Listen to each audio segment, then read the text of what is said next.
రామ్ నారాయణ్ రామ్. ఒక జమీందార్ ఇంట్లో 100 మంది పనివాళ్లు ఉండేవారు. కానీ ఆయన వారితో పని చేయించుకోలేకపోయాడు. అన్ని పనులు తానే చేసుకుంటూ ఉండేవాడు.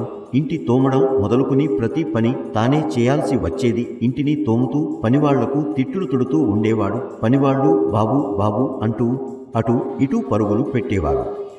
ఇక సమయం లేక క్యాలెండర్ పేజీ చించలేకపోయినందుకు పనివాళ్లను ఎక్కువగా తిట్టేవాడు. మరుసటి రోజు చూస్తే క్యాలెండర్లో ఒక్క పేజీ కూడా లేదు. ప్రతి ఒక్కరూ నన్నే గద్దించారు. సరిగ్గా పని చేయకపోతే అలా అవుతుంది అని అనుకున్నారు. కాబట్టే మనం మన నాడులపై నియంత్రణ సాధించుకోవాలి. నియంత్రణ లేకపోతేనే బాధ. అందుకోసం సాధన అవసరం. మన అంతరాత్మను అంత బలంగా తయారు చేసుకోవాలి. నిద్రలోనూ మేలిలోనూ సాధన కొనసాగుతూ ఉండాలి. అన్ని పనులు సరిగ్గా జరిగితేనే వికసించవచ్చు. వికసించిన తర్వాత వేగంతో కలవడానికి ముందుకు సాగుతుంది. 1 నిమిషంలో 60 లక్షల జపం చేయాలి. 1 సెకనులో 60 లక్షల జపం ఎలా సాధ్యమవుతుంది? కానీ నీవు జపం చేయాలనుకుంటే ఎంత రోజులైనా పడుతుంది. ఆ లెక్క తేల్చుకోవాలి. 1234 నెమ్మదిగా చెప్పవచ్చు, వేగంగా కూడా చెప్పవచ్చు. గురువులు వేగంగా మాట్లాడతారు. ఎంత వేగంగా మాట్లాడతావో అంత సులభత ఉంటుంది. చూడు, శరీరంలోని అన్ని గ్రంథులు గ్లాండ్స్ ఎలా మార్గం ఏర్పరచుకుంటూ పనిచేస్తాయి. సూర్యకాంతి నేరుగా రాదు.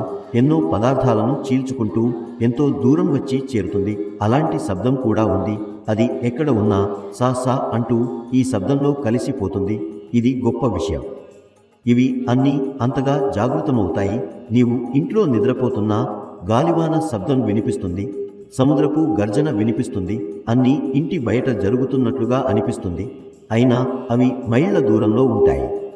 చాలా దూరంలోని వస్తువు దగ్గరగా ఉందనిపిస్తుంది. ఉదాహరణకి 1000 మైళ్ళ దూరంలో ఉన్న వస్తువు చెయ్యి దూరంలో ఉన్నట్లుగా అనిపిస్తుంది. ఆ దూరం శరీర సంబంధంగా అనుభవించబడుతుంది.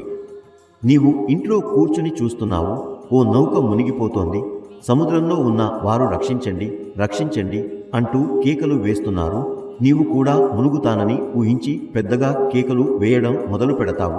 పరుగులు తీస్తావు. ఇంటివారు అనుకుంటారు నీవు పిచ్చివాడివయ్యావు.